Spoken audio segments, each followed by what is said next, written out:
समुद्रामध्ये अडकलेली बोट 10 लोकांना पण बाहेर निघत नव्हती, पण नगरच्या विशालने फक्त एका हाताने ओढून तिला बाहेर काढली। तर नमस्कार मंडळी, मी नगरचा विशाल, सध्या बनलोय गोव्याचा विशाल। आज गोव्यामध्ये असलेल्या इव्हेंटचा आपला शेवटचा दिवस आहे, त्यामुळे पहिल्यांदा ब्रेकफास्ट करून घेतला आणि ज्यूस पिऊन आम्ही पोहोचलो इव्हेंट मध्ये। आज छत्तीसगडचे उपमुख्यमंत्री विजय शर्मा या कार्यक्रमासाठी आले होते। त्यांनी छत्तीसगडला नक्षलवाद्यांपासून कसं मुक्त केलं हे सांगितलं। त्यांच्यासोबत एक फोटो घेऊन राज्यसभेचे माजी सदस्य विनय सहस्रबुद्धे यांनी आपल्याला एक छोटंसं गिफ्ट दिलं आणि हा कार्यक्रम आज फायनली संपला। त्यानंतर हॉटेल रूम वरती जाऊन कॉफी प्यावं म्हटलं, पण कॉफी तर नाही पण चहा तयार झाला, पण त्यातून फक्त चहापत्तीचाच फ्लेवर येत होता। आणखी शुगर टाकल्यावरती हे केमिस्ट्री लॅब मधल्या एका केमिकल सारखं दिसायला लागलं।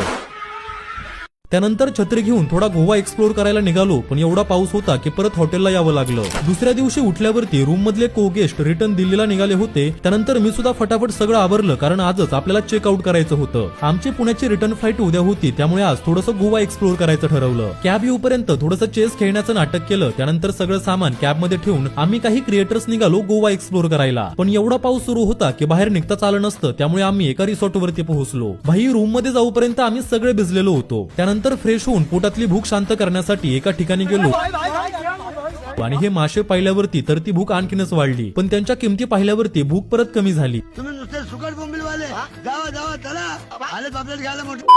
गोव्यात दारू खूप स्वस्त मिळत असली तरी आम्ही सगळे कोल्ड ड्रिंक पिणारे होतो। त्यानंतर थोडं खाऊन समोरच असलेल्या अंजुना बीच वरती गेलो। भाई कुत्रे बीच वरती मजा करतायत आणि अजून पण तुमचा गोव्याचा प्लॅन बनणार आहो, ते जाऊ द्या। 200 रुपये घेऊन तुम्हाला समुद्रात मासे पकडायला नेतो असं बोलून या लोकांना आतमध्ये 50 फूट नेऊन सोडलं। एवढ्या जवळ यांना मासे काही तर खेकडे पण सापडायचे नाहीत। त्या भावाचं तर काहीतरी वेगळं चाललं होतं आणि या काकांनी तर पार हद्दच पार केली होती। अहो थोडं तरी पुढे जा। मैं बैठा हूँ किस्मत के भरोसे, किस्मत में होगा तो खुद चल के आएगा।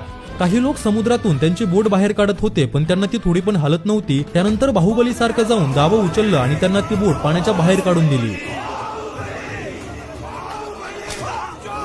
नगरच्या माणसामध्ये थोडी ताकद असती वय। मोठा राखीस एका हिरीतलं पाणी पाकच हलवत होता। त्यानंतर रात्री मित्राचा वाढदिवस सेलिब्रेट केला। आता उद्या मी पुण्याला रिटर्न कसा आलो हे पाहण्यासाठी आपल्या पेजला नक्की फॉलो करा।